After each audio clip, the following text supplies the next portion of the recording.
Olá, tudo bem? O título desse vídeo, ele tem um objetivo. Ele foi um título intencional, porque está escrito que eu discordei do Rodrigo Silva. Muitas pessoas conhecem o Rodrigo Silva, têm acompanhado os seus vídeos. Ele tem um canal que tem mais de 2 milhões de inscritos. Rodrigo Silva é um dos maiores teólogos do nosso tempo. Ele tem uma formação acadêmica invejável, com 2 doutorados.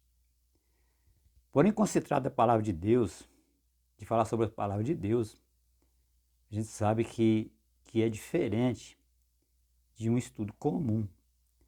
O próprio Rodrigo Silva, ele admite isso. Então eu já vi ele falar que ninguém se forma em Deus. Ele tem várias formações acadêmicas, mas ele fala que não tem como formar em Deus. E quando o Rodrigo Silva fala da palavra de Deus, ele usa também dos seus conhecimentos acadêmicos. Então muitas coisas ficam claras. Então Rodrigo Silva, ele é uma bênção. E muitas coisas que eu não entendia, que eu não compreendia, eu passei a compreender assistindo os seus vídeos. Então muitas coisas que ele fala, a gente fica pensando como que a gente não tinha notado isso antes. Então o Rodrigo Silva, com sua mente brilhante, com a mente abençoada, ele esclarece muitas coisas da palavra de Deus. Porém a gente sabe que mesmo que uma pessoa seja muito estudada, e seja um grande teólogo, nós mesmos precisamos pesquisar na palavra. Você imagina ali a história dos bereanos, porque Paulo pregou aos bereanos, eles procuravam na palavra se as coisas realmente eram assim. Então isso acontece com todos os pregadores, por mais sábio que ele seja. Nós precisamos ter a nossa própria interpretação. Precisamos buscar na palavra de Deus se as coisas são realmente assim. Houve um ponto que eu discordei do pastor Rodrigo, porque eu pesquisei na palavra de Deus. E eu entendi que o que ele disse, eu discordei quando eu estudei e li a palavra de Deus. Ele falou que no livro de Samuel, ele falou sobre essa passagem.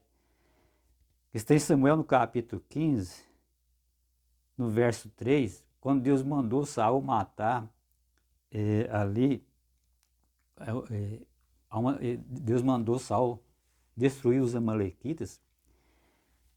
E ele fala aqui no verso 3, vai pois agora e fere a Ameleque, e destrói totalmente tudo que tiver, e nada lhe pobres.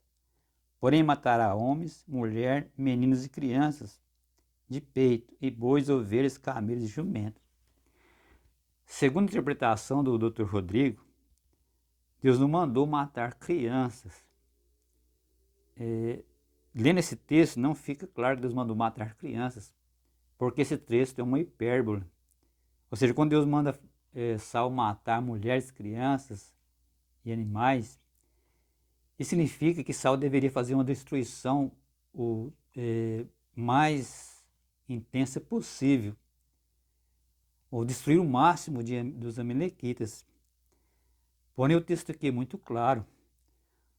Por que fala que Deus mandou matar mulheres, crianças e os animais?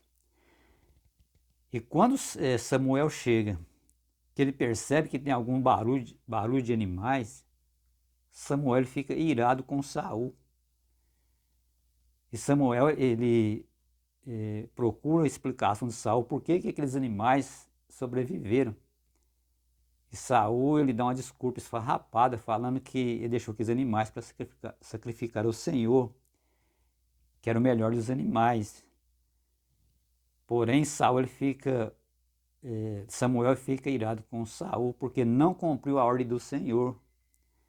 Ora, se Saul não cumpriu a ordem do Senhor e não mata os animais, e a ordem estava envolvida tanto mulheres, crianças e também os animais. Então isso nos leva a entender que matar as crianças também era a ordem de Deus. Do mesmo jeito que era para matar os animais, porque está tudo incluído.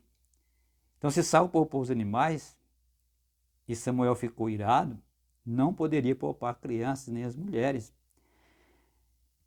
Então, segundo o meu entendimento, nesse texto aqui, fica bem claro que isso não é uma hipérbole, era literal. Saul realmente deveria ter matado ali as crianças amalequitas. A gente vê também ali no tempo das pragas do Egito, quando é exterminado os primogênitos, aquilo era uma ordem de Deus, veio da parte de Deus. É possível que ele tinha crianças recém-nascidas, obviamente que tinha. A gente vê no dilúvio também, Deus matou, destruiu toda a humanidade e também destruiu as crianças. Então, por mais que uma pessoa seja sábio, a interpretação ela é nossa. A gente tem que ter a nossa própria interpretação. Imagina no livro de Atos, quando o eunuco ele estava lendo Isaías, que Filipe se aproxima do eunuco, e o eunuco não estava entendendo o que ele estava lendo. Mas quando Filipe fala que estava falando de Jesus, que ele estava lendo, o eunuco concordou. Ele entendeu, não, Filipe realmente está falando a verdade, está coerente com o texto, está realmente falando de Jesus, ele concordou. Então, por mais que a gente procure as pessoas mais sábias, mais inteligentes, os pastores, no final das contas, nós vamos ter nosso próprio entendimento, precisamos ter o nosso próprio entendimento, para que a gente não seja guiado ou levado pelas pessoas. Por isso que a Bíblia está na mão de todo mundo, tanto dos sábios como das pessoas comuns, como de simples mortais como nós. A Bíblia está aqui porque nós podemos entender a palavra de Deus, porque ela é uma revelação de Deus. O próprio Jesus disse que Deus escondeu essas coisas dos sábios intelectuais e revelou aos pequeninos. É evidente que isso não se aplica ao Rodrigo Silva, porque apesar de ser um sábio intelectual, o pastor Rodrigo Silva se considera também um pequenino em relação à palavra de Deus. Então, nada contra o pastor Rodrigo, ele é uma bênção, os seus vídeos é uma bênção, mas nós também temos que procurar nas Escrituras, ter a nossa própria concordância da palavra de Deus, para saber se as coisas realmente são assim. Eu imagino que o pastor Rodrigo Silva ficaria muito feliz de pensar que os seus seguidores, os seus inscritos, estão procurando na palavra de Deus para saber se tudo que ele está falando está de acordo com aquilo que Deus nos ensinou. Então, assim, ele será uma bênção ainda maior para todos nós.